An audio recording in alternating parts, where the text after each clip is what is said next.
جب جہاد ہوا کرتا تھا تو باقاعدہ صفیں باندھی جاتی تھیں. جیسے ابھی آپ کی نماز میں صف ہے، پہلی صف ہے، دوسری صف ہے، آپ شانہ بشانہ کھڑے ہو کر نماز ادا کرتے ہیں باجماعت طریقے سے. بالکل اسی طریقے سے میدان جہاد کی بھی صفیں ہوا کرتی تھی.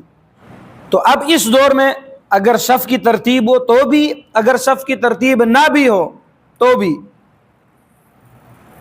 مقصود یہ ہے کہ نظم و ضبط کا مظاہرہ کرنا ہے.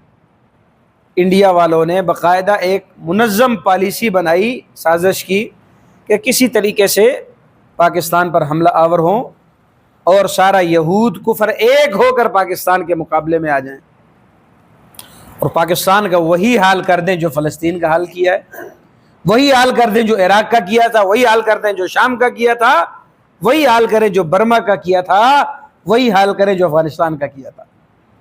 تو الحمدللہ جو آپ نے قرآن کی یہ آیت پڑھی ہے کہ انہم بنیان مرصوص، ایک اجتماعیت کا مظاہرہ کیا گیا، ایک نظم کے تحت جواب دیا گیا، ہلڑ بازی نہیں مچائی گئی، کمزور وار نہیں کیا گیا جواب میں، اور نہتے شہریوں پر جواب نہیں دیا گیا، نہتی عوام کو ٹارگٹ نہیں کیا گیا. جواب کیسے دیا؟ ان کے مضبوط ٹھکانوں کو نشانہ بنایا. جیسے قرآن نے کہا فَاضْرِبُوا فَوْقَ الْأَعْنَاقِ وَاضْرِبُوا مِنْهُمْ كُلَّ بَنَانٍ، ان کے جوڑوں پر مارو. جب میدان میں جہاد میں مسلمان مجاہد نکلتا ہے نا تو قرآن کہتا ہے ان کے ہر جوڑ پر مارو.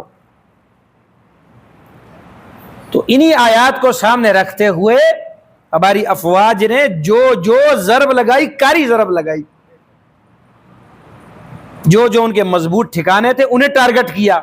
اور آپ نے دیکھا الحمدللہ اربوں ڈالر کا نقصان ہوا ہے. مالی نقصان کتنا ہوا ہے بھائی؟ اربوں ڈالر کے حساب سے نقصان ہوا ہے.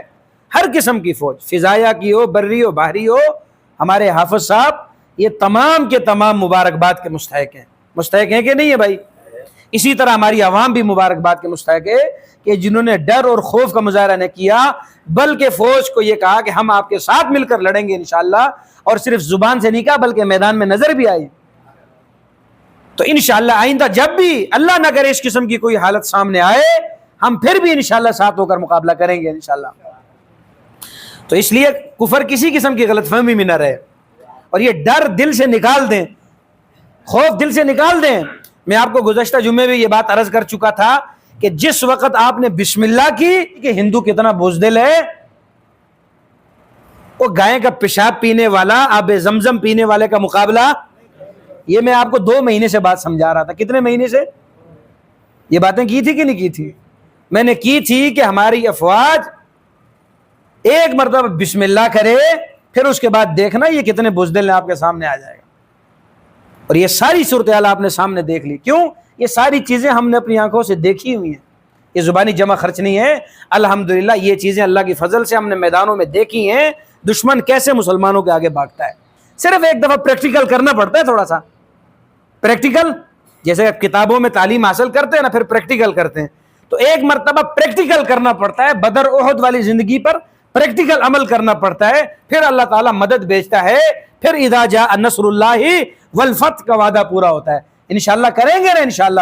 بس اللہ تعالیٰ سے دعا ہے کہ اللہ تعالیٰ غزہ کے مظلوموں کی مدد فرمائے اور مسلمانوں کو ان کے ساتھ کھڑا ہونے کی توفیق نصیب فرمائے.